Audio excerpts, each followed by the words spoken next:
اعوذ باللہ من الشیطان الرجیم بسم اللہ الرحمن الرحیم والذین یرمون ازواجہم ولم یکن لہم شہداء الا انفسہم فشہادۃ احدہم اربع شہادات باللہ انہ لمن الصادقین۔ اور جو لوگ اپنی بیویوں کے اوپر الزام لگائیں بدکاری کا اور ان کے پاس سوائے اپنے چارج لگانے کے کوئی گواہ نہ ہو، کسی طرح کی گواہیاں نہ ہوں، تو پھر ان میں سے جو مرد ہے جو الزام لگانے والا ہے وہ 4 مرتبہ اللہ کو گواہی میں پیش کرے، حلفیہ بیان دے اور یہ کہے کہ وہ بالکل سچ کہہ رہا ہے، حلفیہ بیان کے اوپر یہ کہے کہ وہ بالکل سچ کہہ رہا ہے جو کچھ کہہ رہا ہے۔ یہ اور والخامسۃ ان لعنۃ اللہ علیہ ان کان من الکاذبین، اور 5ویں بار پھر یہ بھی کہے کہ اگر وہ جھوٹا ہے، وہی جو حلفیہ بیان دے رہا ہے وہ خود جھوٹا ہے، جھوٹا الزام، اگر وہ جھوٹا ہوا الزام لگانے میں تو اس پر اللہ کی لعنت ہو۔ وَيَدْرَوْ عَنْهَا الْعَذَابَ أَنْ تَشْهَدَ 4 شَهَادَاتٍ بِاللَّهِ إِنَّهُ لَمِنَ الْكَاذِبِينَ۔ صرف ایسا الزام لگا دینے سے سزا نہیں ہوگی عورت کو، اس لیے کہ یہ انسفیشینٹ، ناکافی بیان ہے، یہ ایویڈنس ہی پورا نہیں ہے، تو وہ عورت اس عذاب سے یا سزا سے اس طرح سے بچ سکتی ہے کہ پھر وہ حلفیہ بیان دے اور 4 مرتبہ یہ کہے کہ یہ شخص جو میرے اوپر الزام لگا رہا ہے یہ جھوٹ بول رہا ہے، شوہر۔ والخامسۃ ان غضب اللہ علیہ ان کان من الصادقین، اور 5ویں بار پھر حلفیہ بیان میں ہی 5ویں بار یہ کہے کہ اگر وہ الزام لگانے والا سچا ہے شوہر تو اپنے بارے میں کہے کہ پھر مجھ پر اللہ کا غضب ہو۔ یہ آیات تھیں، آیت نمبر 6 سے درس آج کا شروع ہو رہا ہے، لیکن اس سے پہلے پچھلے درس میں 2 آیات ایسی ہیں کہ ان کے بارے میں اور کچھ تھوڑی سی مجھے وضاحت کرنی ہے۔ یہ آیت نمبر 3 ہے، الزانی لا ينکح الا زانیۃ او مشرکۃ والزانیۃ لا ينکحها الا زان او مشرک وحرم ذلک علی المؤمنین۔ میں نے بہت تفصیل سے اس کی تشریح رکھی تھی، اور وہ تشریح جو میں نے رکھی تھی 3 طرح کی اس کی مطلب بیان کیے جاتے ہیں۔ جو میں نے رکھا تھا یہاں پر تفصیل کے میرے نزدیک درست یہ ہے، وہ یہ تھا کہ یہ عادی زناکار کے لیے، عادی بدکار کے لیے جو کرتا رہتا ہے، جس کے بارے میں جس کی ریپوٹیشن ایسی ہو، تو وہ چاہے سزا مل چکی ہو کبھی پہلے، جس کی ریپوٹیشن ہی اس طرح کی ہو، وہ اس کو اسٹریٹ نہ کرنے دے، یہ قانون بتایا جا رہا ہے۔ اور یہ قانون پچھلی کتابوں میں ایسے ہی بیان ہوتا تھا کہ وہ یہ نہیں کرے گا کہ اس کو پھر کسی شریف عورت سے نکاح نہیں کرنے دیا جائے، اور کوئی عورت اگر اس کی ریپوٹیشن بری ہو، بدکاری کی ہو، تو اس کو کسی شریف مرد سے نکاح نہیں کرنے دیا جائے۔ اور یہ فعل یہ اس لیے کہ یہ بدکاری کا عمل یہ حرام قرار دیا گیا ہے ایمان لانے والوں پر۔ یہ تشریح میں نے رکھی تھی، اور اس کو اور یہ بھی کہا تھا کہ کچھ لوگوں نے اس کی تشریح یہ کی ہے، کم ہے وہ، کہ نکاح کا لفظ انہوں نے جنسی عمل کے لیے مراد لیا ہے، نکاح جسے آپ نکاح کہتے ہیں وہ نہیں، بلکہ ناجائز تعلقات کے لیے استعمال کیا ہے، کہ کوئی بھی مرد جو بدکاری کرتا ہے، ناجائز تعلقات قائم کرتا ہے، وہ اسی عورت سے ہی تو کرتا ہے جو خود اس طرح کا خود بدکار ہو، اس کے علاوہ کر ہی نہیں سکتا کسی شریف عورت سے ایسا تعلق قائم۔ اور ایسی کوئی عورت زانیہ، وہ لفظ نکاح ہے یہاں پر، لیکن نکاح سے ان کے مراد وہی ہے کہ وہ ناجائز تعلق قائم کر سکتی ہے کسی ایسے ہی مرد سے جو خود بدکاری کر سکتا ہو یا کوئی مشرک ہو۔ ایمان لانے والوں پر تو حرام ہے یہ۔ مجھے یہ توجہ دلائی گئی، اس لیے میں اس کو دوبارہ یہاں بیان کر رہا ہوں کہ عرب اس وقت میرے علم میں نہیں تھی یہ بات کہ عرب آج کے دور میں بھی لفظ نکاح بدکاری کے لیے بولتے ہیں۔ نکاح کا مطلب یہ جائز تعلقات، ایک دوسرے کے ساتھ ازدواجی زندگی شروع کرنا، جو آپ نکاح کہتے ہیں اس کے لیے یہ لفظ نہیں بولتے، کہتے ہیں بڑا برا مانتے ہیں نکاح لفظ کا۔ مجھے انہوں نے بتایا، جس نے بتایا وہ عربوں کی زبان کی بہت سی چیزوں سے واقف ہے، آج کے عربوں۔ بات بہت عجیب ہے، لیکن ممکن ہے کہ پھر جب آج کے عرب بولتے ہیں تو پچھلے عرب بھی بولتے رہے ہوں، جن لوگوں نے تشریح کی ہے ان معنوں کے اندر۔ یہ بات اپنی جگہ عجیب ہے کہ قرآن شریف نے ہر جگہ، اب اس جگہ تو بات اس آیت کے اندر تو اختلافی ہو گئی، لیکن ہر جگہ قرآن شریف نے نکاح لفظ استعمال کیا ہے اچھے جائز تعلقات، اور بدکاری کے لیے فحاشی کا لفظ استعمال کیا، زنا کا استعمال کیا، فحش کام، ناجائز تعلقات کے لیے۔ اور نکاح اچھے اور جائز تعلقات، وہ جو جس معنی میں آپ نکاح سمجھتے ہیں صرف اسی کے لیے استعمال کیا ہے۔ تو کیوں عرب ایسا بولتے ہیں میں نہیں جانتا۔ اسلام لانے کے بعد عرب اس لفظ سے کیوں برا مانتے ہیں اور اس کے معنی بدکاری لیتے ہیں یا ناجائز تعلقات لیتے ہیں، میں نہیں جانتا۔ تو بات بہت عجیب سی ہے، اور ہمیں قرآن کی زبان کے اعتبار سے تو جو ثابت ہوتا ہے وہ میں اپنی بات، اپنی تشریح میں سمجھتا ہوں وہی درست تھی، لیکن اس کا تذکرہ ضروری تھا جسے میں نے ریجیکٹ کیا تھا یا کینسل، کہ عرب بولتے ہیں اس معنی میں آج، تو ممکن ہے پہلے بھی بولتے رہے ہوں، اور اس طریقے سے وہ بھی درست ہوں اور دونوں معنی اس میں لیے جا سکتے ہوں۔ ایک وضاحت تو یہ کرنی تھی پچھلے درس کے،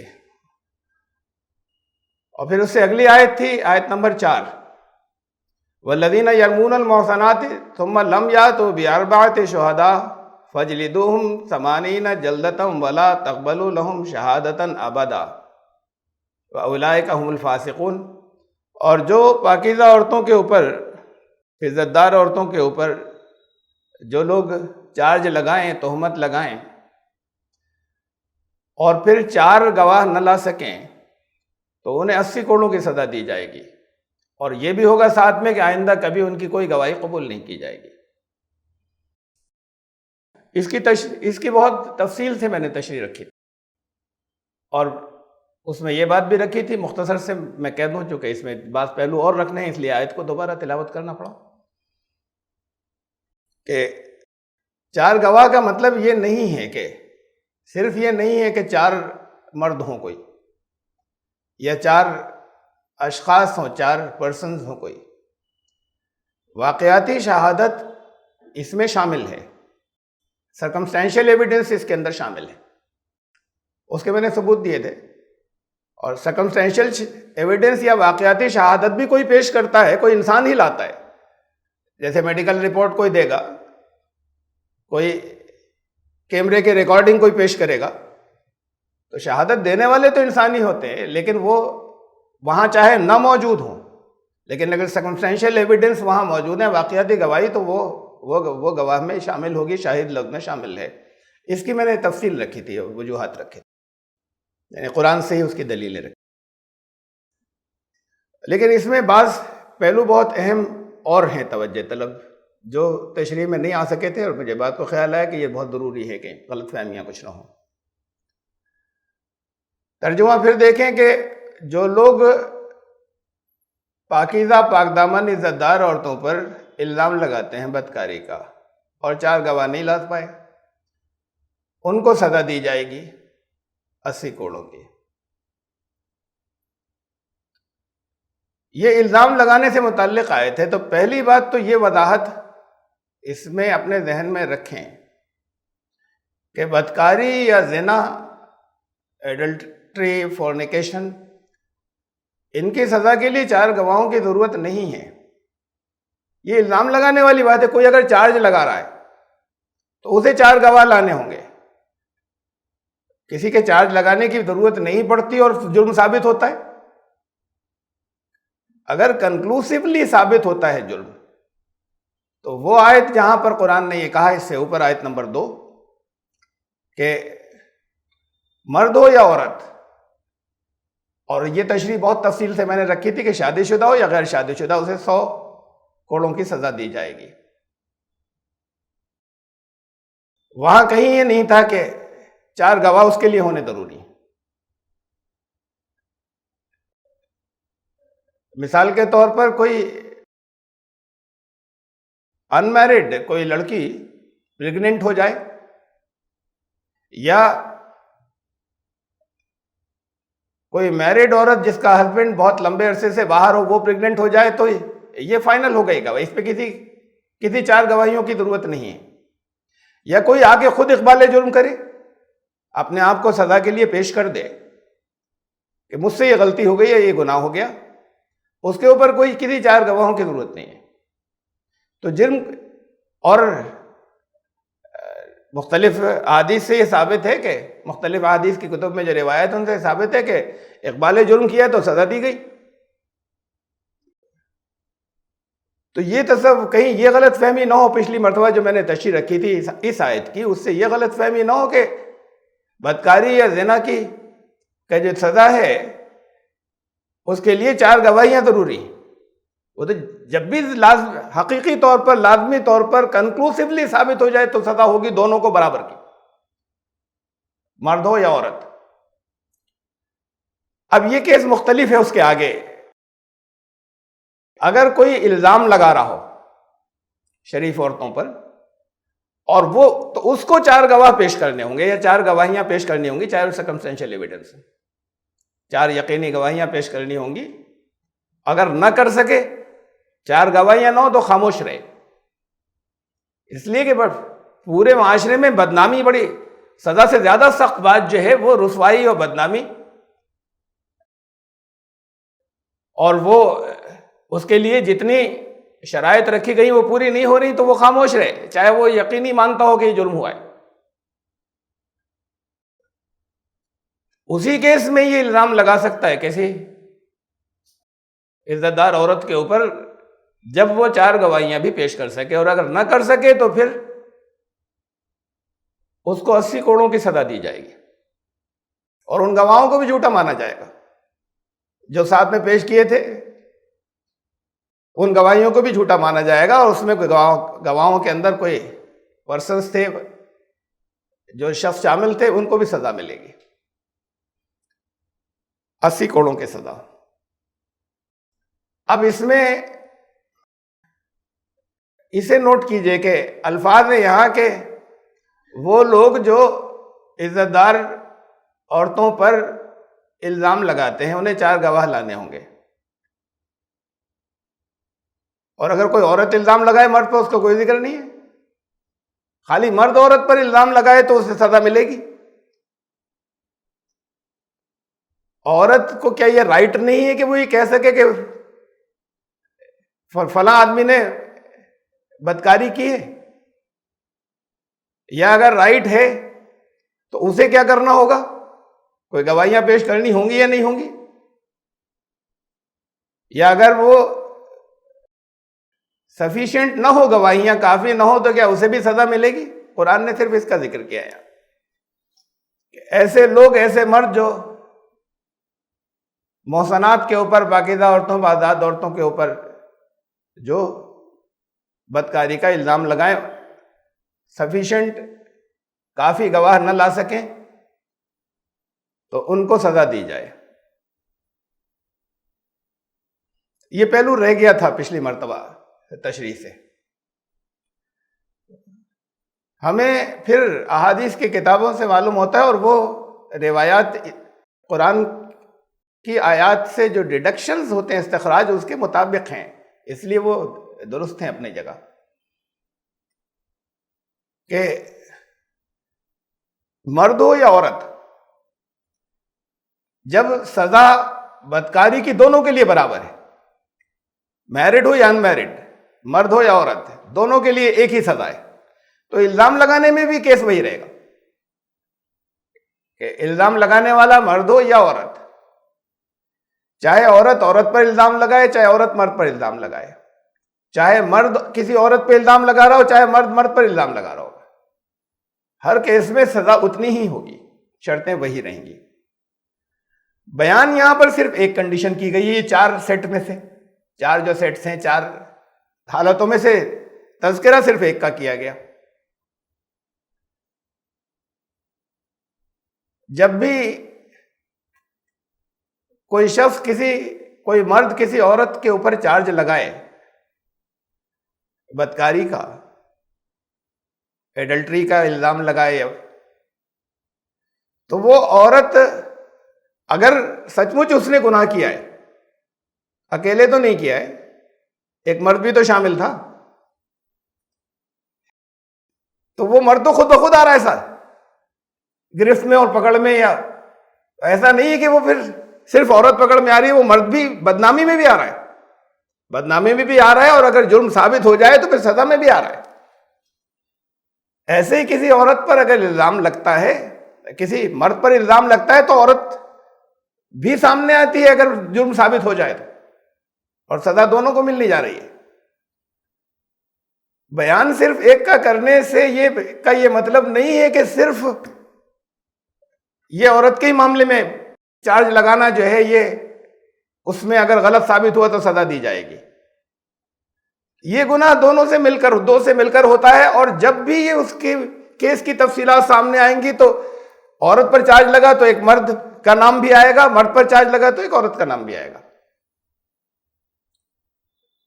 ذکر صرف یہاں پہ یہ کیا گیا اس کنڈیشن کا، اس سے یہ معلوم ہوتا ہے کہ قرآن نے عورت کی عزت کا کتنا خیال رکھا ہے، کہ تذکرہ صرف اس کا کیا، کہ یہ کتنی بڑی بات مانی کہ ذکر اس کا، کہ لوگ تمہارے ذہنوں میں یہ بات آ جانی چاہیے کہ اس کی ریپوٹیشن خراب ہونا کتنی سخت بات ہے، کوئی جھوٹا الزام نہ لگ جائے۔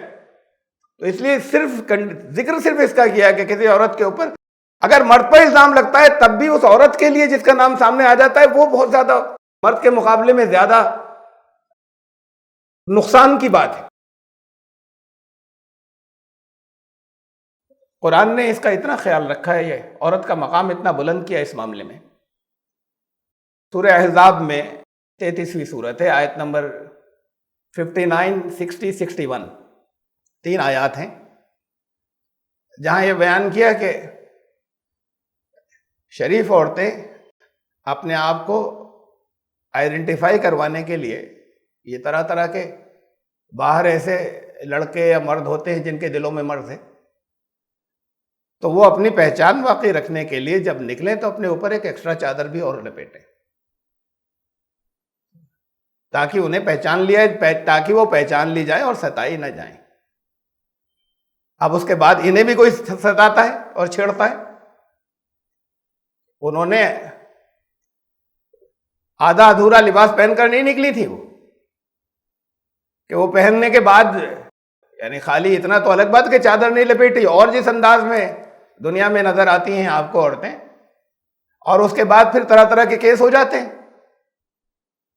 تو اس پر یہ کہنے کہ آج کے قانون میں یا آج کے ماحول میں، آج کی سوسائٹی میں اجازت نہیں ہے کہ اس نے ایسے کپڑے کیوں پہنے تھے، یا اس نے خود ایسا رویہ کیوں اپنایا تھا کہ جو انویٹیشن کا ہو یا جس سے دوسرے اس غلط فہمی میں ہو کہ یہ کوئی شریف زادی نہیں ہے، تو یہ زبان پر نہیں لایا جا سکتا۔ تو قرآن نے رکھا، یہ قرآن نے یہ بات رکھی کہ وہ خود اپنے آپ کو ایسے نکلیں باہر کہ اسے وہ پہچان لیں لوگ کہ یہ شریف عورتیں ہیں، ان کے ساتھ میں کسی طرح کی کوئی چھڑخانی نہیں کی جا سکتی۔ اب اس کے بعد بھی اگر کوئی کرتا ہے، یہ جو ایو ٹیزنگ کے لیے کھڑے ہوتے ہیں، یہ تھے بڑی معمولی بات، زیادہ سے زیادہ آخری درجے کی، پہلے تو بہت زمانے تک کچھ نہیں ہوتا، اگر بہت ہنگامہ مچ جائے یا کوئی وہ لڑکی کسی بڑے گھرانے کی ہو تو یہ ہوتا ہے پکڑ دکڑ ہوئی پولیس کچھ ڈنڈے مار دے گی، ڈنڈے مار کے چھوڑ دے گی، ہو سکتا ہے بعض کیسز کے اندر کچھ سزا بھی ہو جائے تھوڑی بہت۔ عورت کی عزت کا، اور خاص طور سے یہ کہ کوئی الزام لگائے یا اس کا نکلنا بند کر دے یا اس کی عزت کو خطرہ پیش آنے لگے، اس کا اتنا اہتمام رکھا ہے کہ سزا پھر ان کی پہلے تو یہ رکھا کہ بڑی سخت وارننگ دی جائے، اور اس کے بعد اسے پھر نہیں مانے تو شہر سے نکال دیا جائے، شہر بدر کر دیا جائے اس گروپ کو، اس گروہ کو جو لوگ ایسا کرتے ہیں۔ یہ ٹیچرس کے لیے ایسا نہیں کوئی کبھی کوئی ڈنڈے مار کے چھوڑ دیا، کہ شہر سے ان کو شہر بدر کر دیا جائے، اور اس کے بعد شہر میں نظر آئیں تو وہ اشتہاری مجرم ہیں۔ کہا کہ جہاں ملیں پکڑے جائیں گے، اور پھر سزائے موت ہے۔ شہر میں پھر نظر آ گئے، اگر وہ ایسی حرکتیں کرتے ہوئے شہر سے نکال دیے گئے تھے، پھر نظر آ دی جائیں تو ان کے لیے کیپٹل پنشمنٹ ہے۔ یہ اتنا خیال رکھا ہے اسلام نے عورتوں کی عزت کا کہ بدنامی نہ ہو ان کی۔ اسی اسپرٹ کے اندر یہ بات ہے کہ یہاں تذکرہ صرف ایک کنڈیشن کا کیا، کانسیکوینس یا نتیجے کے طور پر تو جب کسی عورت پر الزام لگ رہا ہے تو پھر کسی مرد پر بھی ساتھ میں لگ ہی رہا ہے، لیکن نام سے بھی اس کا لیا کہ شریف عورتوں پر الزام نہیں لگاؤ گے تو 80 کروڑوں کی سزا ملے گی۔ اصل جرم کی سزا کتنی تھی؟ 100 کوڑے، سچ مچ اگر کسی نے وہ جرم کیا تھا۔ الزام لگانے والا جھوٹا ہے تو سزا کتنی ہے؟ 80%، تقریباً اتنی، صرف 20% کم، 80 کوڑے۔ یہاں ہمارے یہاں ایسا ہوتا ہے کہ وہ اس کو کوئی سزا ہوتی ہی نہیں سرے سے، ساری دنیا کے اندر بدنام ہو گیا، بلکہ میڈیا تو فوراً اس کو ایک چٹپٹی خبر کے طور پہ کیس بنا کر جتنی اس کے کہنے سے، اس کے چارج لگانے سے جتنی شہرت نہیں ہوگی یہ بدنام کر دیتے ہیں، اور پھر اگر وہ الزام ثابت نہیں ہو سکے تو انہوں نے کہا نہیں یہ، اور پھر کسی طرح کی کوئی سزا نہیں، چھٹ گئے، صاف باعزت بری ہو گئے۔ الزام لگانے والے کو سزا ملنی ضروری ہے۔ اسلام یہ کہتا ہے کہ کوئی جھوٹا الزام لگا رہا ہے، ثابت نہیں کر سکے تو نہیں لگائے، ورنہ سزا اسے ملے گی، اور 80% کے قریب ملے گی۔ یہ ڈیڈکشن یہاں سے کیا جا سکتا ہے، یہاں سے استخراج کیا جا سکتا ہے دوسرے کیسز کا، کہ اصل جرم کی جو سزا ہو اس کا کم از کم 80% سزا دی جائے گی جھوٹا الزام لگانے والوں کو جو جھوٹے ثابت ہو۔ اور پھر یہ ساتھ میں ایڈیشنل ہے کہ آئندہ کبھی گواہی قبول نہیں ہوگی، یہ اس کے بعد ہے، یعنی باقی 20% کے بدلے یہ ہے۔ اب اس کے بعد ہم آگے چل رہے ہیں، پچھلی جو آیت تھی اس کے سلسلے میں مجھے تفصیل رکھنی تھی جس کی وضاحت پوری نہیں ہوئی تھی۔ آیت نمبر 6 سے آج کا درس شروع ہونا تھا۔ والذین یرمون ازواجہم ولم یکن لہم شہداء الا انفسہم فشہادۃ احدہم 4 شہادات باللہ انہ لمن الصادقین۔ اور اگر یہ الزام لگانے والے کسی دوسری عورت پر نہیں، اپنی ہی وائف کا کیس ہو، ان پر الزام لگا رہے ہوں، اپنی ہی بیوی پر، اب ان سے کہا جائے چار گواہ لاؤ تو رشتہ تو نہیں چلے گا نا، اس کے پاس 4 گواہیاں نہیں ہو اور اس کو یقین ہو کہ یہ جرم کیا گیا ہے، اور 4 گواہ نہیں لا سکے تو دوسرے اپنی بیوی نہیں ہوتی تب خاموش رہے، عدالت میں نہ لے جائے، چارج نہ لگائے، پبلک میں نہ لے جائے بات کو۔ لیکن پبلک میں نہ لے جائے، ان کا رشتہ کیسے ممکن ہے، ساتھ میں رہ کیسے سکیں گے، کہ ثابت نہیں کر پا رہے ہیں لیکن اس کو یقین ہے، یا اس کے پاس کم از کم 1 گواہی ہے، 2 گواہی ہے، 3 گواہیاں ہیں، 3 گواہ لا سکتا ہے، اس نے خود دیکھا، تو رشتہ تو باقی نہیں رہے گا، کیسے وہ زندگی جاری رہ سکتی ہے آپس کی۔ اس لیے اس کیس کے اندر پھر یہ رکھی گئی کہ اگر وہ ہسبینڈ وائف ہو، کیس ان کا ہو، اور پھر یہاں پہ یہی سمجھ لیجئے کہ بیان تو صرف اس کے لیے کیا ہے کہ وہ اگر عورت پر الزام لگائے کوئی اپنی، لیکن سزا جیسے پیچھے سے چلا آ رہا ہے، جرم کی سزا ہر کیس میں برابر ہے، چاہے عورت ہو یا مرد ہو. ایسے اس کیس کے اندر بھی، اس سے پچھلی آیت کے اندر کہ جہاں کسی اور عورت کے اوپر الزام کوئی لگا رہا ہے وہاں پر بھی عورت چاہے مرد پر الزام لگائے.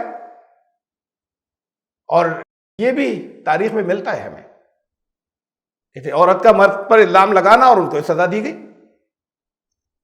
جب وہ الزام جھوٹا ثابت ہو گیا. تذکرہ یہاں پر بھی صرف اتنے اس کا ہے، اس میں سے ایک کنڈیشن کا، لیکن یہ اپلائی جو ہے وہ جنرل سب کے اوپر ہوگا کہ اگر اپنی بیوی کے اوپر، اپنی پتنی کے اوپر کوئی چارج لگائے اپنی وائف کے اوپر، تو پھر وہاں پر چار گواہ لانا ضروری نہیں ہے اگر اسے نہیں مل رہے ہیں. تو وہ 4 مرتبہ حلفیہ یہ بیان دے اللہ کو گواہ کر کے کہ میں جو کچھ کہہ رہا ہوں وہ بالکل سچ ہے. اور صرف اس بات کے اوپر اسے سزا نہیں ملے گی، 5ویں دفعہ یہ کہے اور 5ویں مرتبہ یہ کہے کہ جھوٹے پر اللہ کی لعنت ہو، اگر میں جھوٹ بول رہا ہوں تو مجھ پر اللہ کی لعنت ہو. اتنی سی بات پر سزا نہیں ہوگی کہ اس نے کہہ دیا 4 مرتبہ تو اسے سزا ہو جائے. وہ پاک دامن ہے تو وہ بھی گواہی اس سے بھی لی جائے گی، اور اس سے سزا ہٹ سکتی ہے ایسے کہ وہ بھی پھر 4 مرتبہ حلفیہ بیان دے اور یہ کہے کہ یہ جھوٹا ہے اس کا الزام، اور 5ویں مرتبہ حلفیہ طور پر یہ کہے اپنے بارے میں کہ مجھ پر اللہ کا غضب نازل ہو اگر یہ اس کا الزام اگر سچا ہے. والخامسۃ ان غضب اللہ علیہا ان کان من الصادقین.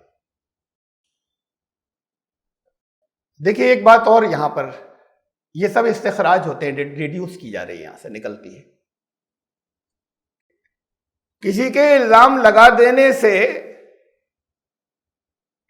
یہ آخری طور پر طے نہیں ہو گیا کہ وہ جس پر الزام لگایا جا رہا ہے وہ الزام درست ہوگا.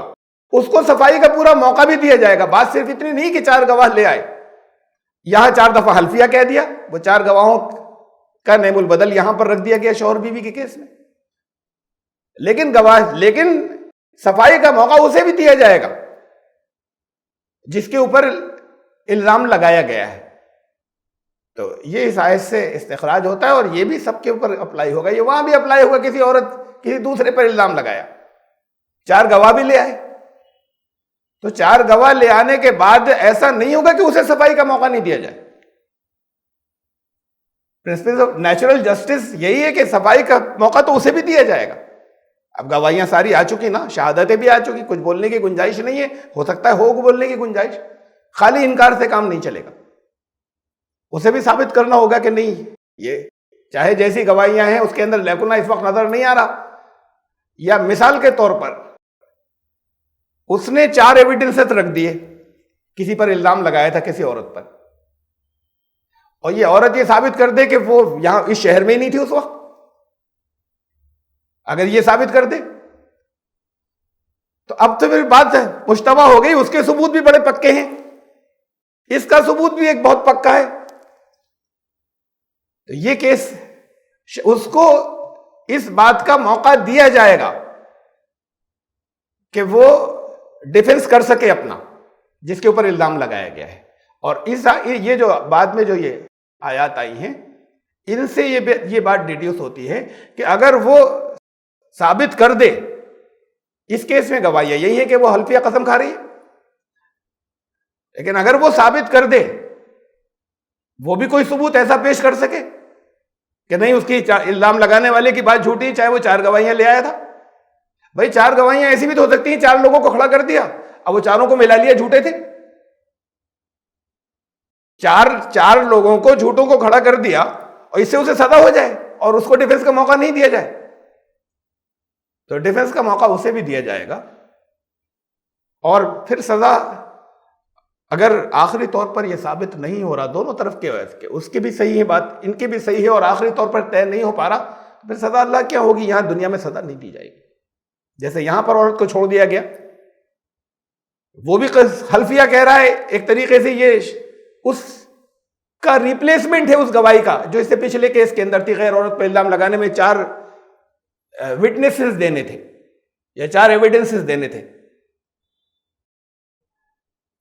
اس کا ریپلیسمنٹ وائف کے کیس میں یہ اگر کوئی نہیں مل رہی ہے گواہی، تو وہ حلفیہ بیان دے 4 مرتبہ، اور 5ویں مرتبہ یہ کہے کہ میرے اوپر اللہ کی لعنت ہو اگر میں جھوٹا ہوں. اور عورت کو بچنے کا موقع دیا جائے گا ڈیفنس کا, یا کسی کو بھی, عورت مرد پر الزام لگا رہا ہے تو اس سے بچنے کا موقع دیا جائے گا. عورت اگر الزام لگا رہی ہے مرد پر, اور وہ 4 مرتبہ اس کی پھر یہی حلف ہوگا اس کا کہ نہیں یہ الزام جھوٹا ہے میرے اوپر, اور اگر یہ الزام اگر سچا ہو تو مجھ پر اللہ کا غضب ہے. یہ ریپلیسمنٹ ہے اس کا, اس کے ڈیفنس کا ہوا. دوسرے کیسز میں بھی ایسا ہوگا, اگر وہ کوئی یقینی ثبوت ایسے دے سکے, جیسے میں نے کہا کہ مثال کے طور پر یہ ثابت کر دے کہ تھی نہیں اس شہر کے اندر, تو پھر سزا ٹل جائے گی. وہاں نہ سزا, وہ 4 گواہ جو جا چکا ہے, نہ اس کو سزا دی جائے گی اور نہ سزا اسے دی جائے گی, پھر سزا ٹل جائے گی. یہ قانون تو یہاں پر پورا ہو رہا ہے. اور اس کے بعد پھر یہ آیت ہے, کئی جگہ ریپیٹ ہوئی ہے, بہت اہم ہے. اس وقت میں صرف ترجمہ پڑھ دیتا ہوں, آگے اس کے بارے میں تفصیل سے عرض کروں گا. یہ آگے 2 جگہ اور تھوڑے سے الفاظ کے فرق کے ساتھ دہرائی گئی. اور یہ قانون بیان کرنے کے بعد فرمایا وَلَوْلَا فَضْلُ اللَّهِ عَلَيْكُمْ وَرَحْمَتُهُ وَأَنَّ اللَّهَ تَوَّابٌ حَكِيمٌ. تم پر اللہ کا بڑا فضل ہے اور رحمت ہے. اگر نہیں ہوتی تو یہ فضل و رحمت ہے کہ قانون بیان کر دیے, یہ بھی بتا دیا گیا کہ کوئی اس انداز میں بیان کر دیے کہ کسی کی رسوائی نہیں ہو, کوئی کسی کے اوپر جھوٹا الزام نہ لگائے. تو یہ ساری چیزیں ٹھیک سے ڈیفائن کر دینا جو ہے تم پر اللہ کی بڑا فضل اور رحمت ہے. اور اللہ تو توبہ قبول فرمانے والا ہے اور بہت حکمت والا ہے. اب یہاں سے آیت نمبر اس کے آگے جو 11 آ رہی ہے, وہاں سے ایک ہی بیان ہے, آیت نمبر 20. پہلے میں ترجمہ پڑھ جاتا ہوں, آیت نمبر 20. اس کے بعد پھر میں آیت نمبر 19 تک پڑھوں گا, اس لیے کہ 20 میں پھر لگ بھگ اس سے ملتی جلتی آیت ہے. پہلے میں 11 سے 19 تک آپ کو ترجمہ سنا دیتا ہوں, اور اس کے بعد پھر اس کی تفصیل کے سلسلے میں کچھ کہوں گا.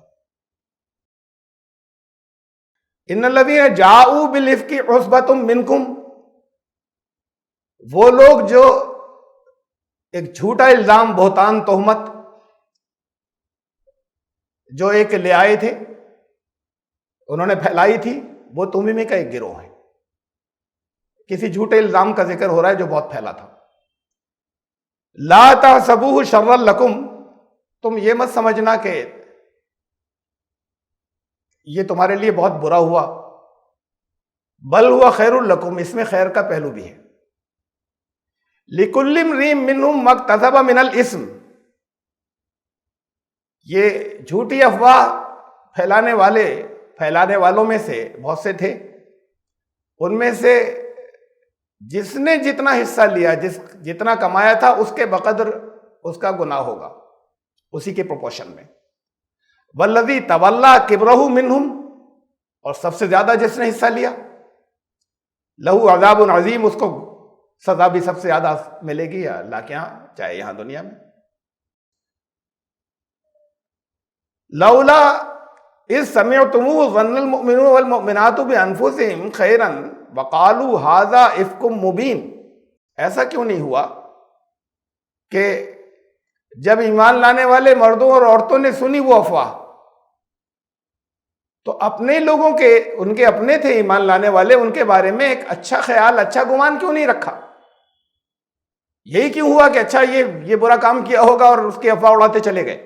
اچھا گمان کیوں نہیں رکھا انہوں نے؟ وقالوا ھذا افک مبین, انہیں کہنا چاہیے تھا یہ کہ یہ تو تردید کرنی, رد کرنا چاہیے تھا کہ یہ تو کھلا ہوا الزام بہتان ہے, یہ کھلا ہوا جھوٹا الزام ہے. لولا جاؤ علیہ باربعۃ شہداء, 4 گواہ کیوں نہیں لے کر آئے؟ وہ ایسی اڑانے لگے افواہ. فَإِذْ لَمْ يَأْتُوا بِالشُّهَدَاءِ, اور پھر جب وہ 4 نہیں لا سکے گواہ, فَأُولَٰئِکَ عِندَ اللَّهِ هُمُ الْكَاذِبُونَ, تو جو یہ گواہ نہیں پیش کر سکے اور اس کے بعد کسی کے بارے میں ایسی افواہ اڑائیں, تو وہی لوگ اللہ کے قانون کے اندر جھوٹے ہیں. وَلَوْلَا فَضْلُ اللَّهِ عَلَيْكُمْ وَرَحْمَتُهُ, یہ دیکھیے پھر یہ الفاظ اب دوسری مرتبہ آئیں, جیسے میں نے کہا تھا 1 مرتبہ اور آخر میں آئیں گے, اور پھر اس کی اور تفصیل پھر بات کو. وَلَوْلَا فَضْلُ اللَّهِ عَلَيْكُمْ وَرَحْمَتُهُ, اور اگر یہ تمہارے اوپر اللہ کا فضل اور رحمت تھا, یہ جو کچھ بیان ہوا, جو تفصیلات ہیں, جو واقعہ پیش آیا, اس سے پھر یہ قانون آ گئے سارے. اگر اللہ کا فضل اور رحمت تمہارے اوپر نہیں ہوتی فی الدنیا والآخرۃ لمسکم فیما افضتم فیہ عذاب عظیم، تو یہ جو تم اپنی زبانوں سے کہتے چلے جا رہے تھے اس کی وجہ سے تمہیں بڑا زبردست عذاب ہوتا، بہت سخت سزا ملتی۔ اذ تلقونہ بألسنتکم وتقولون بافواہکم ما لیس لکم بہ علم وتحسبونہ ہینا وہو عند اللہ عظیم، تم اپنی زبانوں سے ایسی بات نکالتے تھے اور ایسی افواہیں تم اڑانے میں تم شریک ہو گئے تھے جس کا تمہیں علم نہیں تھا۔ افواہ وہی ہوتی کہ معلوم نہیں ہے، ایک سے سنی اور آگے پاس کر دی، کہا تمہیں اس کا علم نہیں تھا اور افواہیں اڑا رہے تھے اور اپنی زبانوں سے ایسی باتیں کر رہے تھے۔ وَتَحْسَبُونَهُ هَيِّنًا، اور تم اسے بڑی معمولی بات سمجھ رہے تھے، ایسے آگے بڑھا دینا کسی کے بارے میں، وَهُوَ عِندَ اللَّهِ عظیم، اللہ کے نزدیک یہ بہت سیریس بات تھی، بہت سنگین بات تھی۔ وَلَوْلَا إِذْ سَمِعْتُمُوهُ قُلْتُمْ مَا يَكُونُ لَنَا أَن نَّتَكَلَّمَ بِهَٰذَا سُبْحَانَكَ هَٰذَا بُهْتَانٌ عَظِيمٌ، جیسے ہی تم لوگوں نے اسے سنا تھا، ایسی بات سنی تھی، تو فوراً ہی یہ کیوں نہیں کہہ دیا؟ کسی شہادت انویسٹیگیشن کی بھی ضرورت نہیں تھی، ایسی بات تھی، فوراً ہی یہ کیوں نہیں کہہ دیا کہ سبحان اللہ، یہ تو بالکل جھوٹی بات ہے، یہ تو بہت بڑا بہتان ہے۔ یعظکم اللہ ان تعودوا لمثلہ ابدا ان کنتم مؤمنین، اور اللہ تمہیں نصیحت کر رہا ہے کہ اب آئندہ ایسا مت کرنا کبھی اگر تم ایمان والے ہو۔ وَيُبَيِّنُ اللَّهُ لَكُمُ الْآيَاتِ، اور اللہ تمہارے لیے اپنی کھول کھول کر واضح طور پر آیات بیان فرما دیتا ہے۔ وَاللَّهُ عَلِيمٌ حکیم، اللہ علم والا بھی ہے اور اللہ حکمت والا بھی ہے۔ ان الذين يحبون ان تشيع الفاحشة في الذين آمنوا لهم عذاب أليم في الدنيا والآخرة، اور جو لوگ یہ چاہتے ہیں کہ لوگوں کے اندر، ایمان لانے والوں کے اندر جو ہے وہ بدکاری کا چرچا ہو جگہ جگہ، فحش باتوں کا، ان کے لیے دردناک عذاب ہے اس دنیا میں بھی اور آخرت میں۔ واللہ یعلم وانتم لا تعلمون، اللہ رکھتا ہے ہر بات کا علم، تم نہیں جانتے۔ میں نے صرف ترجمہ کیا یہاں تک، آیت نمبر 11 سے 19 تک۔ آپ نے ترجمہ سنا، بہت واضح طور پہ یہ محسوس ہو رہا ہے کہ یہ کوئی خاص مشہور واقعہ ہے، کوئی خاص کیس تھا وہاں جو مدینے میں یا اس سوسائٹی کے اندر یا اس معاشرے میں ہوا تھا، اس لیے کہ بار بار ریفر کیا جا رہا ہے کہ تم نے کیوں کیا ایسا، تم نے یہ فحاشی کی زبان، تم ایسی باتیں زبان کے اوپر، تم نے یہ کیوں نہیں کہہ دیا کہ یہ جھوٹی تھی؟ تم میں سے کچھ لوگ ایسا الزام لگا کر لائے تھے اور افواہیں اڑاتے چلے گئے تھے، وہ تمہیں میں کا ایک ٹولہ تھے۔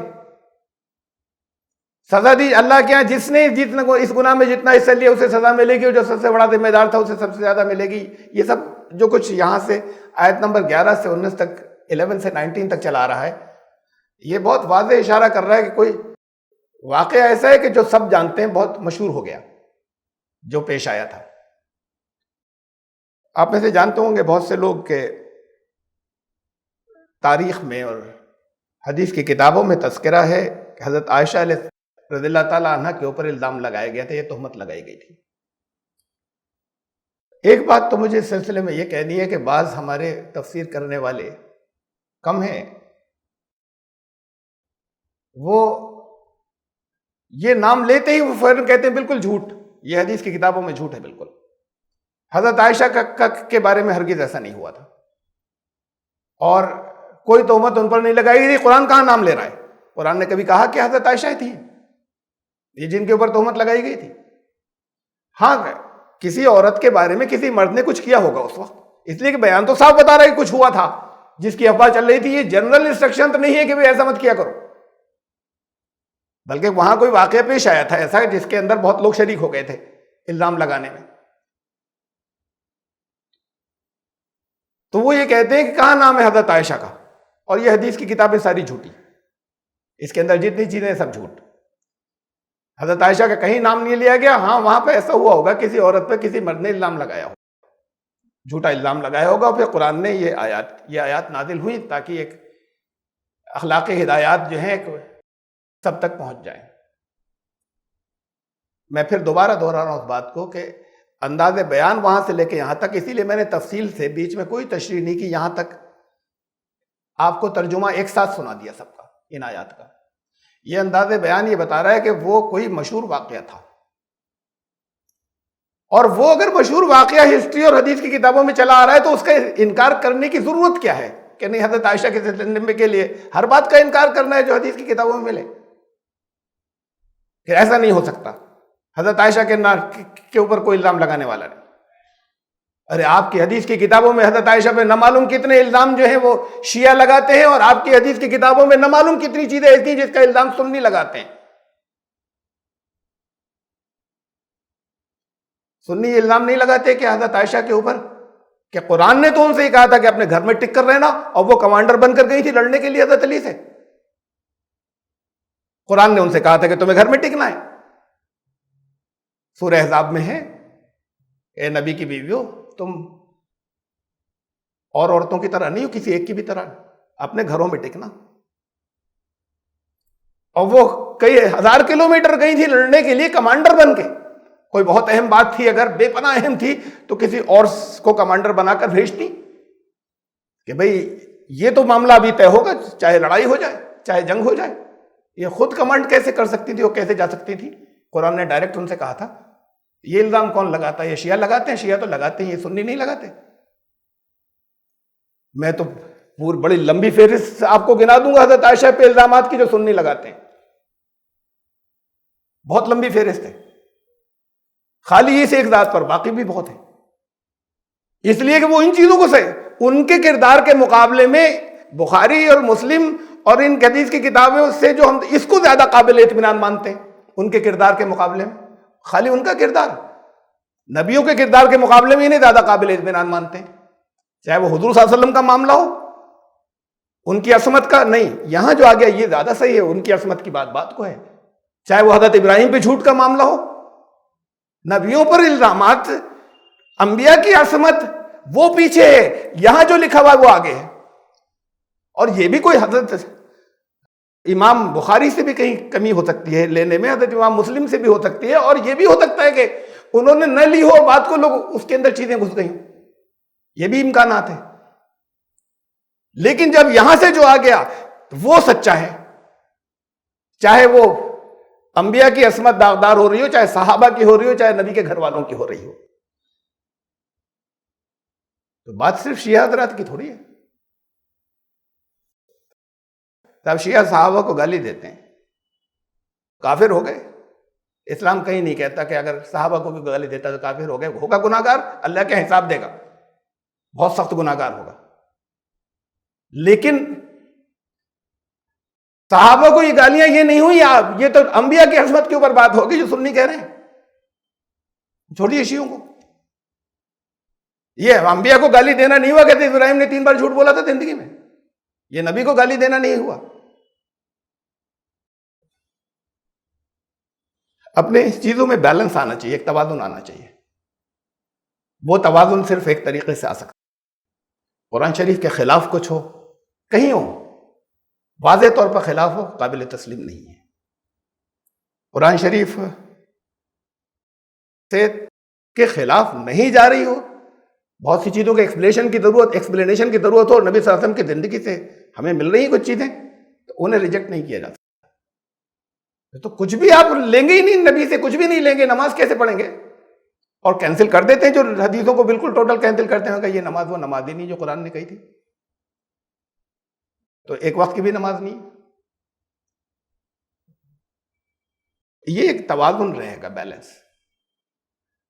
تاریخ کے اندر یا حدیث کی کتابوں کے اندر مشہور واقعے کا تذکرہ ہے، اس کے علاوہ کوئی، یعنی یہ ان آیات سے ثابت ہے کہ مشہور واقعہ تھا۔ جب وہ مشہور واقعہ تھا تو کوئی اور مشہور واقعہ لائیے، وہ ملنا چاہیے تاریخ میں۔ یہی واقعہ تھا اپنی جگہ، ہاں اس واقعے کے کچھ پہلو ضرور ایسے ہیں کہ جو قابل تسلیم نہیں ہو۔ باتیں بیان ہوتی ہیں نا، واقعہ سچ ہوتا ہے، نمک مرچ لگ جاتا ہے۔ مثلا میں مثال کے طور پہ رکھ رہا ہوں، واقعی معراج سچا، معراج ہوئی تھی، اس میں جو تفصیلات ہیں اس میں خود حدیث کی کتابوں میں، ایک ہی حدیث کی کتاب میں صرف بخاری شریف کے اندر ہی تضاد ہے، ٹکراؤ ہے۔ کہاں سے شروع ہوئی تھی معراج؟ کہیں حضرت ام ہانی کے یہاں تھے، اس وقت لیٹے ہوئے تھے، نبی صلی اللہ علیہ وسلم آرام فرما رہے تھے، یا کعبے کی پشت ٹیک لگائے ہوئے آرام فرما رہے تھے، یا اپنے گھر میں تھے؟ اب وہ اس کی جو ایکسپلینیشن یا توجیہات کی جاتی ہے نا، نہیں یہ سب سچ ہے ایک ساتھ، یہ تینوں چیزیں سچ ہیں، تو وہ ایکسپلینیشن ایسے ہوتے ہیں کہ میرے تو پیٹ میں درد ہونے لگتا ہے، کوئی ہضم نہیں ہوتی، وہ کہ نہیں جا سکتا، کوئی ہضم نہیں کر سکتا کہ نہیں وہ ایسا ہوا ہوگا کہ حضرت ام ہانی کیا ہوں گے. بھائی حضرت ام ہانی کیا بھی کیوں تھے رات کے وقت میں؟ اپنی اتنی حضرت ام ہانی کیا کیوں آرام فرمائے؟ چچا بہن تھی، سگی چچا تھی، سگی چچا بہن کے گھر بھی اکیلے کیوں آرام فرما رہے تھے؟ یہ تو طرح طرح کی چیزیں گزار دی گئیں. حضرت ام ہانی کے گھر تھے، اب وہاں پر حضرت جبریل آئے چھت وت پھاڑ کے، پھر پہلے تو اٹھا کے ان کے اپنے گھر میں لے گئے، پھر وہاں سے اٹھا کے کعبے پر لے گئے، پھر ان کو پیٹ لگا کر بیٹھ گئے، پھر وہاں سے لے گئے، معراج ہو گئی. ان کا دیکھیے تینوں باتیں سچ ہیں.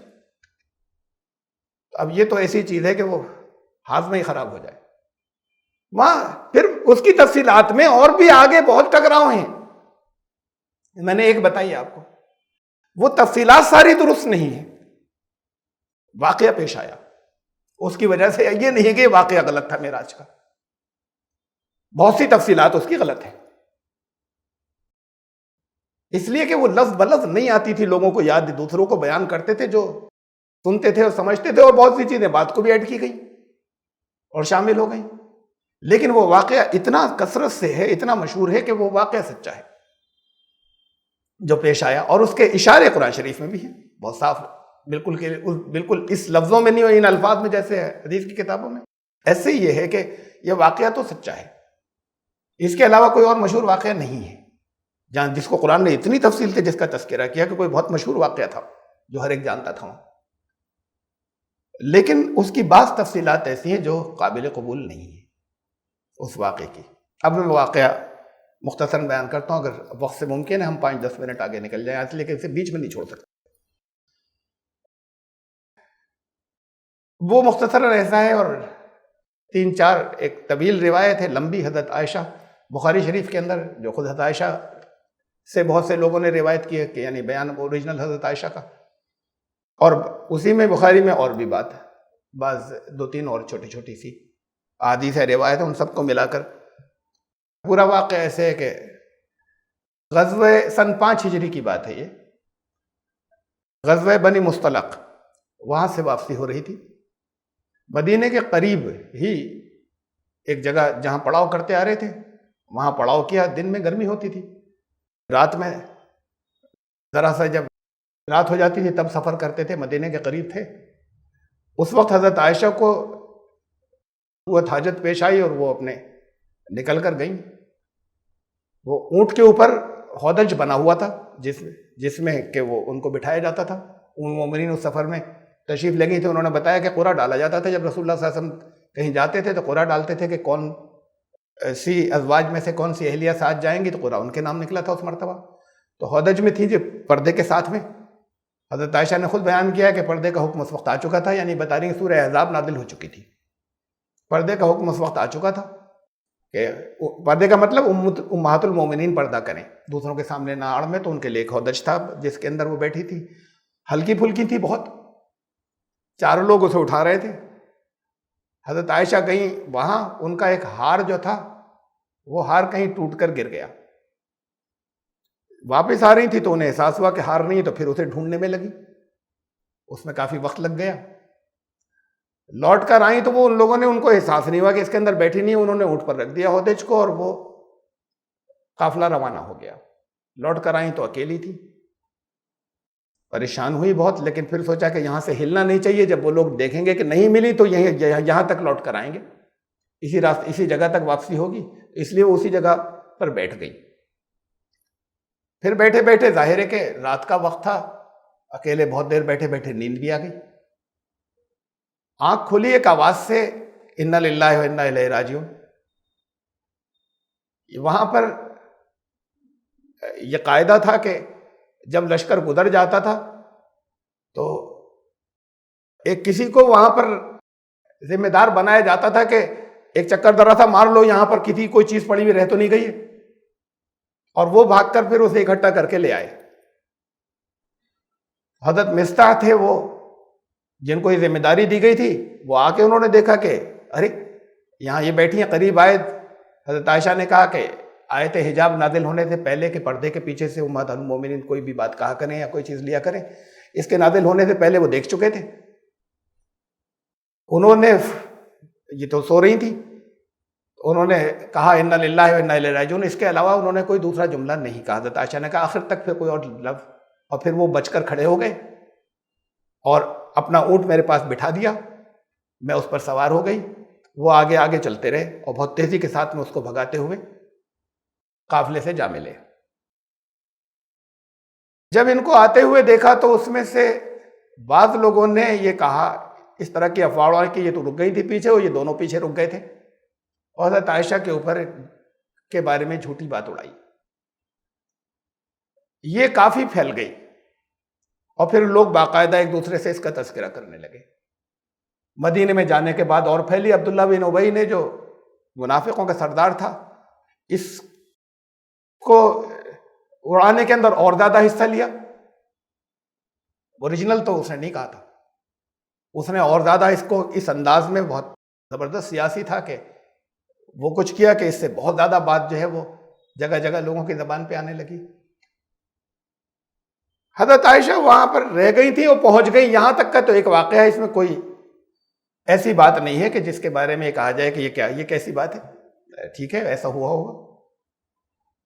کسی کے ذہن میں کوئی، کسی بیمار ذہن کے اندر کوئی برا خیال آ گیا ہو اور ایک آدھ سے کہا ہو، یہ بھی ممکن ہے، ہوا ہوگا. قرآن کہہ رہا ہے.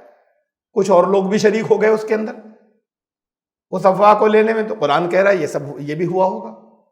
اب اس کے آگے کی جو بعض باتیں ہیں وہ قابل قبول مجھے نہیں محسوس ہوتی، کم از کم میرے لیے قابل قبول نہیں ہے.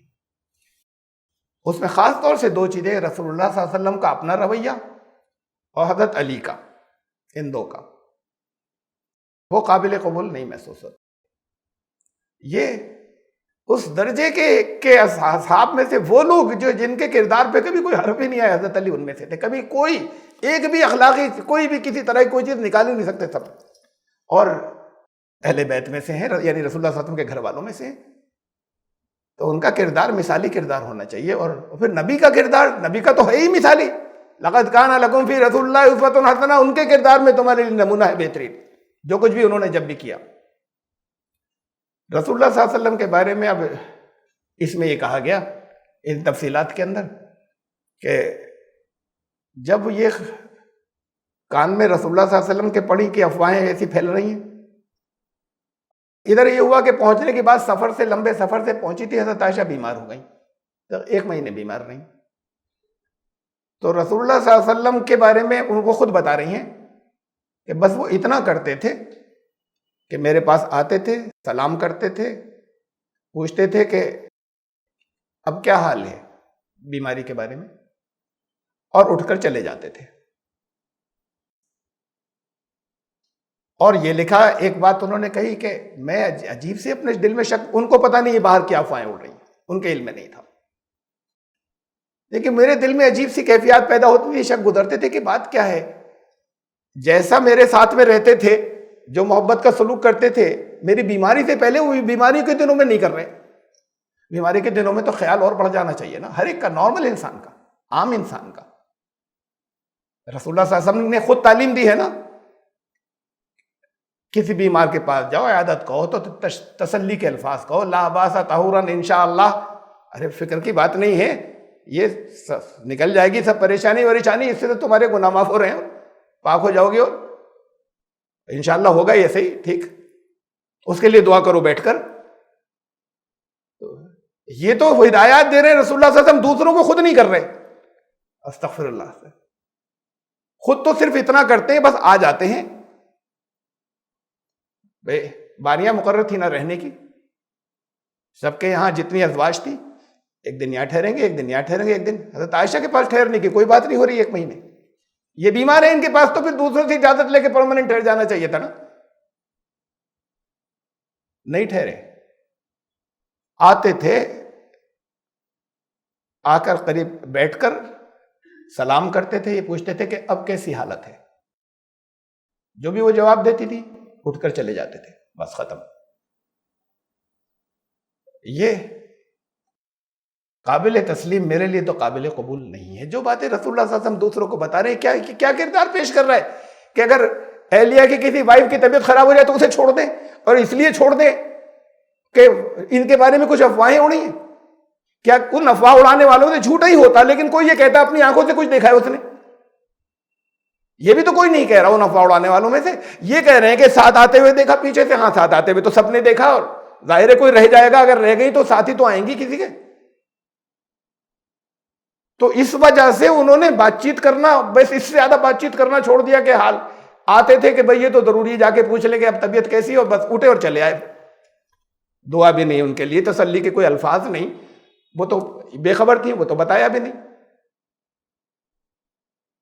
تو اس کا اس جھوٹی افواہ کا اگر کوئی یہ کہتا کہ میں نے دیکھا تھا، تب تو دراصل یہ ہوتا ہے کہ بھئی اس بات کی تو انویسٹیگیشن کی ضرورت ہے، ذرا تحقیق کی ضرورت ہے۔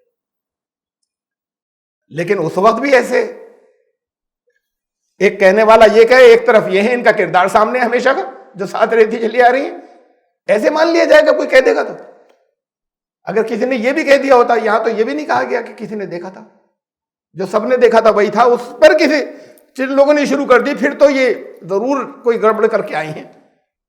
یہ چل رہی ہے بات خالی اتنی سی کچھ لوگوں کی زبان سے، اس سے آگے کوئی نہیں کہہ رہا کہ اس نے کوئی غلط حرکت بھی دیکھی تھی۔ جو سب نے دیکھا تھا وہ انہوں نے دیکھا تھا، اس میں سے بعض لوگوں نے شروع کر دیا، اب رسول اللہ صلی اللہ علیہ وسلم ان سے تعلقات ایسے کر لیے بالکل۔ یہ سلسلہ چلا ایک۔ پھر ایک دن حضرت عائشہ ذرا سا کچھ طبیعت میں بہتری ہوئی تھی، ایک دو عورتوں کے ساتھ میں جاتی تھی، چند عورتیں ساتھ میں اکٹھی ہو جاتی تھی کہ صبح ضرورت سے فارغ ہونے کے لیے باہر، اس وقت تک اسے بعد تو قریب میں بنا دیے گئے تھے جو لیٹرینز تھے، لیکن اس زمانے میں انہوں نے بتایا تھا عائشہ نے کہ اس زمانے میں قریب نہیں ہوا کرتے تھے، تو ہم گئی تھی وہ ضرورت سے فارغ ہونے کے لیے، ساتھ میں ان کی صفوان بن معطل ان کا نام تھا جو پیچھے رہ گئے تھے، ان کی والدہ بھی ساتھ میں گئی تھی، رشتہ دار تھی حضرت عائشہ کی۔ ان کا پاؤں اپنے دوپٹے میں الجھ گیا وہ طرح سے، اور ایک دم سے ان کے جیسے منہ سے کوئی اچانک بات نکلتی، اس میں اپنے بیٹے کے لیے ایک بد دعا نکلی۔ تو حضرت عائشہ نے کہا کیا کہہ رہی ہیں، ایسی کیسی بات کہہ رہی ہیں؟ تو انہوں نے کہا رے تمہیں خبر نہیں، بہت کچھ انہوں نے اپنے بیٹے کو برا بھلا کہا، اور اس نے کہا تمہارے بارے میں ایسی ایسی باتیں اڑانے میں شامل ہے۔ حضرت عائشہ تو بالکل سناٹے میں رہ گئی، پوچھا کہ کیا رسول اللہ صلی اللہ علیہ وسلم کو معلوم ہے یہ بات کہ یہ باتیں میرے بارے میں چل رہی ہیں؟ تو انہوں نے کہا ہاں۔ کہا میرے والد کو بھی معلوم ہے؟ انہوں نے کہا ہاں۔ تو اس کے بعد بتاتی ہے کہ میں اور سخت بیمار ہو گئی، بہت شوق لگا، جب واپس آئی تو پھر وہی جیسے آتے تھے روز، رسول اللہ صلی اللہ علیہ وسلم آئے، سلام کیا، پوچھا کیسی ہوں، پھر جانے لگے تو کہنے میں نے ان سے پوچھا کہ اجازت لی کہ اگر آپ اجازت دیں تو اپنے گھر چلی جاؤں؟ انہوں نے اجازت دے دی، اپنے گھر آ گئیں، اپنے والد کے گھر حضرت ابوبکر کے پاس۔ وہاں آ کر پھر ان لوگوں سے پوچھا، حضرت ابوبکر کس ام رومان ان کی جو اہلیہ تھی، انہوں نے کہا کہ بھئی سوکنے کرتی ہیں، ایسا بیٹے زیادہ پریشانی کی بات نہیں، یہ تو ہوتا ہے، ایسا ہو جاتا ہے، ہو گیا۔ اشارہ تھا حضرت ان کا حضرت زینب کی طرف، ان کی بہن تھی جو شامل تھی ایک افواہیں اڑانے والوں میں، ایک تو یہ تھے مستح، ام المومنین حضرت زینب کی ایک بہن تھی حمنہ بن جحش، وہ خود نہیں تھی، لیکن اب یہ کہ جب باتیں ایسی ہوتی ہیں بہن اڑا رہی تو انہوں نے سمجھا کہ شاید یہ مسئلہ سوکن کا ہوگا، تو انہوں نے یہ تسلی دینے کے لیے اس طرح کی بات کہی۔ بہرحال کہنے لگی میری بیماری تو دگنی ہو گئی حضرت عائشہ نے۔ اس کے بعد پھر رسول اللہ صلی اللہ علیہ وسلم وہاں بھی آئے جیسے خیریت پوچھنے آتے تھے، اور وہاں آنے کے بعد پھر چونکہ اب بھی تھے، والد بھی سامنے تھے، والدہ بھی سامنے تھی، تو یہ کہا، ہاں اس سے پہلے تحقیقات کی کچھ، حضرت مختلف ان سے حضرت ان سے بھی پوچھا حضرت زینب سے، انہوں نے کہا کہ میں سخت گناہ گار ہوں گی اگر ان کے بارے میں کوئی ذرا سی بھی میں ہلکی بات کہوں، بہت پاکیزہ ہیں حضرت عائشہ کے بارے میں، یہ ان کی بہن جو الزام لگانے والوں میں شریک تھیں، ام المومنین حضرت زینب سے پوچھا، انہوں نے کہا کہ بہت، خاص طور سے ان سے پوچھا اسی لیے تھا کہ ان کی بہن بھی شامل تھیں افواہ اڑانے والوں، تو انہوں نے کہا کہ بڑا سخت مجھے گناہ ہوگا اور بہت زیادتی ہوگی اگر میں ان کے بارے میں کوئی ہلکی بات کہوں.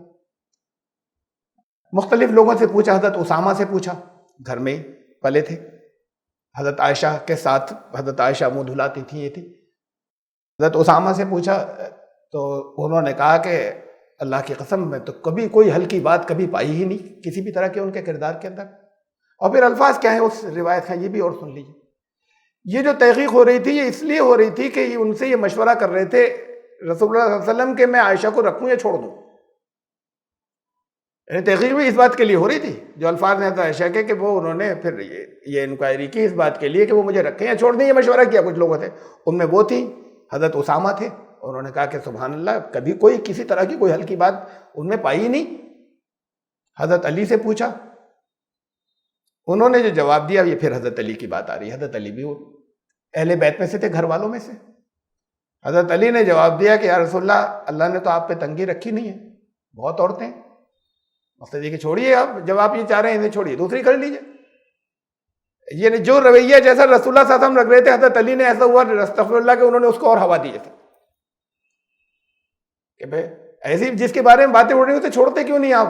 تو یہ لفظ تو نہیں کہا، انہوں نے کہا کہ اللہ نے آپ پر تنگی رکھی نہیں، عورتیں بہت ہیں. اچھا پھر آپ یہی چاہتے ہیں تو وہ خادمہ اس سے پوچھ لیجیے، بریرہ سے پوچھا، انہوں نے کہا کبھی کوئی کمی پائی نہیں. اگر کمی کہہ سکتے ہیں تو اتنا ضرور کہ کبھی کبھی ایسا ہو جاتا تھا وہ ذرا سی کہ آٹا گوندھ کے رکھ دیا اور سو گئی، نیند آ گئی اور بکری کھا گئی. اور تو زندگی میں کوئی کمی میں نے پائی نہیں ان کی کبھی. اس کے بعد رسول اللہ صلی اللہ علیہ وسلم وہاں پہنچے. حضرت ابوبکر گئے جہاں حضرت عائشہ چلی گئی تھی. اب جب یہ اتنی باتیں ہو گئیں، اب یعنی یہ مشورہ اس لیے ہو رہا تھا کہ رکھوں یا چھوڑ دوں. کس بات کے اوپر؟ کہ کچھ لوگ یہ کہنے لگے تھے کسی نے کوئی دیکھا نہیں تھا کچھ. اب ایک کردار کہاں گیا یہ اتنے عرصے کا جو ساتھ میں رہی تھی؟ ساری گواہیاں کہاں گئیں یہ جتنی ہوئی تھی؟ سوائے اس کے کہ حضرت علی کے کردار کو بھی یہاں پہ گڑبڑ میں لانی ہے، تو ایک بات یہاں حضرت علی کی زبان سے کہلوائی گئی ایسے. اور پھر آگے بنیادیں رکھی گئی ہیں حضرت علی اور حضرت عائشہ میں اختلافات کی. یہاں سے اس جگہ پر یہ بات حضرت علی کی زبان سے کہلوا کے.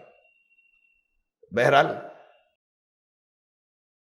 اب جب یہ اتنی باتیں کر چکے رسول اللہ صلی اللہ علیہ وسلم، اور اس میں سب بالکل ساری مطلب ضرورت بھی نہیں تھی لیکن کر لی، اچھا ہے. وہ کرتے اس بات کے لیے کہ کوئی کمی تو نہیں تھی، مشورہ اس بات کا ہو رہا تھا کہ میں اب رکھوں یا چھوڑ دوں. ان پہ تو الزام لگا ہے، الزام لگنے پہ رکھنے یا چھوڑنے کی بات کیوں ہوگی؟ پھر رام چندر جی نے کیا کیا تھا سیتا جی کے ساتھ میں کہ وہاں سے وہ آئی تو اگنی پریکشا دینی ہوگی تمہیں. یہ کسی اگنی پریکشا سے کم تھا یہ جو کچھ ہوا؟ بہرحال انہوں نے اس کے بعد پھر رسول اللہ صلی اللہ علیہ وسلم وہاں پہنچے. اب تو سب ان کے فیور میں مل گئی نا اب تو ساری باتیں. حضرت عائشہ کے سب قریب گھر والوں تھے، ان کے گھر پہنچے. حضرت عائشہ سے کہا کہ دیکھو اگر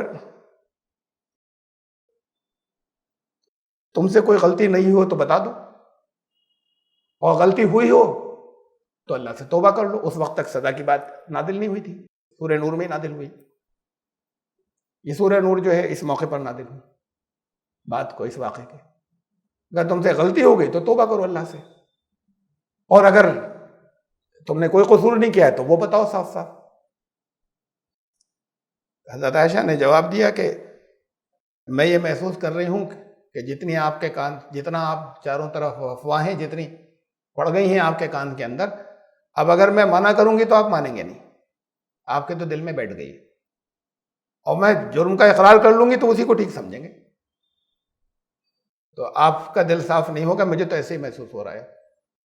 اور میں تو اس وقت صرف وہی کروں گی جو حضرت یعقوب نے کیا تھا اور کہا تھا فصبر جمیل واللہ المستعان علی ما تصفون. یہ لوگ جیسی بھی باتیں بتا رہے ہیں بس میں اللہ کے صرف مدد کے طالب ہوں اور میں اب صبر کروں گی.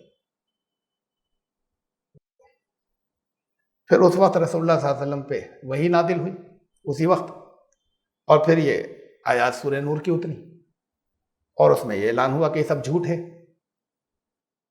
چہرہ انور خوشی سے کھل گیا اور پھر آپ نے بتایا کہ یہ اللہ کی طرف سے آ گئی عائشہ تمہاری پاک دامنی کی گواہی. ام رومان نے کہا کہ عائشہ جاؤ شکریہ ادا کرو شوہر کا، نبی کا. تو انہوں نے کہا میں کیوں کروں ان کا شکریہ ادا، میں اللہ کا صرف شکر ادا کر سکتی ہوں ان کا تو شکر نہیں ادا کر سکتے اس پر. بہرحال یہ پورا واقعہ ہے. چند باتیں اور بھی ہیں اس میں. یہ دو کردار میچ نہیں کر رہے. یہ تو ہو سکتا تھا, توجیحات آئی ہیں, بیان کی گئی ہے کہ اپنے گھر کا معاملہ تھا نبی صلی اللہ علیہ وسلم کے, تو یہ محسوس کرتے کہ بھائی لوگ کیا کہیں گے, اور ذرا سا اللہ کی طرف سے ہم حکم آنے کا انتظار کریں بھی, اور انتظار تھا اور حکم آ گیا اور بات ختم ہو گئی. میں پھر عرض کر رہا ہوں کہ اگر بات ایسی ہوتی کہ کچھ لوگ یہ کہتے, پوری گواہیاں نہیں لائے تھے لیکن ایک دو لوگ یہ کہتے ہم نے اپنی آنکھوں سے کوئی برا کام دیکھا تھا, تب تو اس کی ضرورت تھی. لیکن جب خالی چند لوگ کچھ کہنے لگے اور ہر طرف سے ہر ایک پاکیزہ ان کو کہہ رہا ہے, جو اچھے مخلص لوگ جتنے ہیں. مثلا ایک واقعہ یہ بھی ہے کہ حضرت ابو ایوب انصاری, انہوں نے اپنی اہلیہ سے کہا اچھا ایک بات بتاؤ کہ یہ جو کچھ باتیں چل رہی ہیں, اگر ام المومنین وہاں پہ بیٹھی ہوئی تھی اور صفوان نہیں ہوتے اور میں ہوتا ان کی جگہ تو, اور افواہ پھر اڑتی, تو کیا تم یقین کر لیتی؟ تو انہوں نے کہا سبحان اللہ, کیسی بات کر رہے ہیں آپ, ام المومنین کے بارے میں میں یقین کر لیتی. کہ ان کا کردار تو کتنا اونچا ہے, کتنا باہر, کہ ان کے بارے میں یقین کر لیتی کہ آپ تم کیا کوئی بھی ہو کہ وہ کسی بھی طرح کی کوئی ان کے کردار میں لوچ آئے گی. اور پھر یہ صفوان, تو انہوں نے کہا کہ صفوان تو تم سے زیادہ نیک آدمی ہے, ام المومنین جو ہے وہ مجھ سے اور تمام عورتوں سے زیادہ نیک ہیں, اور صفوان جو ہے وہ تم سے بھی زیادہ نیک آدمی ہے. اس سارے بہتان کو کون یقین کرے گا؟ تو یہ باتیں تو گھروں میں ہو رہی ہیں, اچھے گھروں کے اندر یہ چل رہی ہیں. اس میں یہ سمجھنا کہ رسول اللہ صلی اللہ علیہ وسلم پہ لوگ انگلیاں اٹھائیں گے, ارے وہی بدماش اٹھائیں گے, خالی اٹھاتے رہیں گے. وہ جو تھوڑے سے, ان کے لیے تو فوراً اس فتنے پہ روک لگانی تھی نا. کامن سینس کی بات ہے کہ لاؤ ثبوت کوئی ہو تو. کردار کی بات گواہی تو سب دے رہے ہیں, رہ گئی تھی کسی وجہ سے. اور ہاں انتظار اس کا تھا کہ اللہ کی طرف سے کہا رسول اللہ صلی اللہ علیہ وسلم نے کہ عائشہ ہو, پھر اب انتظار کرو. جب عائشہ نے کہا کہ حضرت عائشہ نے کہا میں صبر کروں گی, اچھا انتظار کرو, پھر اللہ کی طرف سے کوئی بات آ جائے. ہونا تو یہ چاہیے تھا کہ لوگوں سے کہتے اب اس کا انتظار کرو. اگر لوگوں سے کہتے کہ بالکل جھوٹ ہے, فتنہ پھیلانے والوں کو سختی سے روک دیا جائے, سزا دی جائے گی, اب کسی نے پھیلایا تو ہاں اگر کوئی کمی ہوئی تو اللہ کی طرف سے ہدایت آ جائے گی میرے پاس. اس کا کیوں انتظار کر رہے ہیں کہ اگر وہ پاک ہوئی تو ہدایت آ جائے گی؟ انتظار کی تو اس کی ضرورت تھی. اگر کمی ہوئی تو اگر اللہ کی طرف سے اس پر اترنی ہی تھی کوئی بات, اس کا یقین تھا, تو فتنہ پھیلانے والوں کو روکتے. اس لیے کہ کوئی بغیر ثبوت کے ایک بات پھیلا رہے, ان کے بارے میں پھیلا رہے ہیں جن کے کردار میں کبھی کوئی کمی نہیں نظر آئی. تو ہونا یہ چاہیے تھا کہ ان کو سختی سے روک دیا جاتا اور یہ کہتے کہ اللہ کی ہدایت کا انتظار کر رہا ہوں اللہ کی طرف سے. اگر اللہ کی طرف سے آئی کہ انہیں چھوڑ دو, اس طرح کی بات کوئی کمی کی آئی تو میں چھوڑ دوں گا, ایسے کیسے چھوڑ دوں؟ تو یہ کردار یہاں پر کردار نبوت جو ہے یہ فٹ ہوتا ہوا نہیں لگا. جیسے اس سے زیادہ مخدوش باتیں نبیوں کے بارے میں, تو اس سے زیادہ سنگین اور سیریس ہمارے پاس حدیث کے نام سے جو پہنچی. یہ واقعہ سچا ہے. افواہ اڑی ہوگی, لیکن اس افواہ اڑنے کے بعد فوراً ایک دن, 2 دن, 4 دن کے بعد جب وہ لوگ اور پھیلانے لگے تو اللہ کی طرف سے ہدایت وہ آ گئی کہ اس معاملے میں تو دیکھو یہ ہو رہی ہے اور اب یہ قانون ہے, ان کو سزا دو اگر یہ گواہ نہیں پیش کر سکے تو, جنہوں نے ایسا کیا ہے. تو جیسے پہلے ہوتا تھا مختلف موقعوں پہ کہ جنگ احد, جنگ بدر کے معاملے میں کوئی چیز آتی تھی تو فوراً اللہ کی طرف سے ہدایت آ جاتی تھی, ایسے یہاں پر ہوا کہ فوراً ہدایت آ گئی ہوگی. ایسا نہیں ہو سکتا کہ رسول اللہ صلی اللہ علیہ وسلم کا درمیان میں رویہ ایسا بنا. یہ انسانیت کے عام انسانوں کے رویے سے ذرا نیچا ہے, اوسط درجے کے انسانوں کے رویے سے نیچا ہے. اونچا ہونا تو بہت دور کی بات ہے, ان کے برابر بھی نہیں ہے. جس انداز میں آتا ہے اس کی توجیحات کی جاتی ہیں کہ صاحب وہ تو صرف یہ تھا کہ تاکہ لوگ یہ نہ کہیں اپنے گھر کا معاملہ تھا, کسی کے گھر کا معاملہ ہو. یہ تو مانگیں گے کہ کون الزام لگانے والے کیا ثبوت دے رہے ہیں, قانون نہیں آیا تب بھی تو مانگا جائے گا نا. اور پھر ان کے ساتھ میں چلیے باہر کے لیے آپ نے انتظار کیا, ان کی بات مان لی جائے جو طرح طرح سے توجیحات کرتے ہیں نا. وہاں تو جو حرف ایک ایک حرف سچا ہے جو لکھا ہوا ہے. اگر اس کو مان بھی لیا جائے کہ انتظار کیا کہ وہی کے ذریعے کوئی بات آ جائے, اپنا رویہ تو ہمدردانہ ہونا چاہیے نا درمیان میں. اس درمیان میں کسی بیمار کے ساتھ میں وہ اس رویے کے اندر کسی جگہ پر یہ چیز نظر نہیں آتی، بلکہ یہ مشورہ دوستوں سے کر رہے تھے کہ چھوڑ دوں یا نہیں چھوڑوں، اس بات پہ کہ کچھ لوگ الزام لگانے لگے، اور الزام لگانے والوں میں بھی دیکھنے کے آگے آگے کون ہیں، پھیلانے والوں کے اندر عبداللہ بن ربیع اور کون، وہ منافقین۔ اس لیے مجھے اس کا تذکرہ کرنا تھا کہ ان کی بات بھی غلط ہے جن لوگوں نے یہ کہا ہے کہ یہ ایسا کوئی واقعہ نہیں ہوا، یہ منکرین حدیث جو کہتے ہیں، جو ان حدیثوں کو نہیں مانتے، ایسا کوئی واقعہ نہیں ہوا، کچھ ہوا ہوگا، کسی نے کسی عورت پہ کوئی الزام لگایا ہوگا تو قرآن نے قانون بھیج دیا۔ انداز بیان بتا رہا ہے کہ وہ بہت مشہور واقعہ تھا، کوئی بڑی بات ہوئی تھی، بڑی بات وہ ایک ہی ہے، پوری تاریخ میں مل رہی ہے، لیکن اس کی تفصیلات ساری ٹھیک نہیں ہے، واقعہ وہ پیش آیا تھا۔ بیلنس یا توازن یا عدل کی بات جو ہے وہ مجھے یہ محسوس، تو پھر اب اس سلسلے میں چند باتیں اور رہ گئی ہیں، اصلاً میں کہہ چکا، لیکن قرآن کے ثبوتوں کے ساتھ میں وہ انشاءاللہ پھر زندگی رہی تو آئندہ جب سبحان ربک رب العزت عما یصفون، آیت نمبر 19 تک ہم آگے، اور پھر اسی کی تشریح سے دوبارہ پھر شروع کریں گے۔ الحمدللہ رب العالمین۔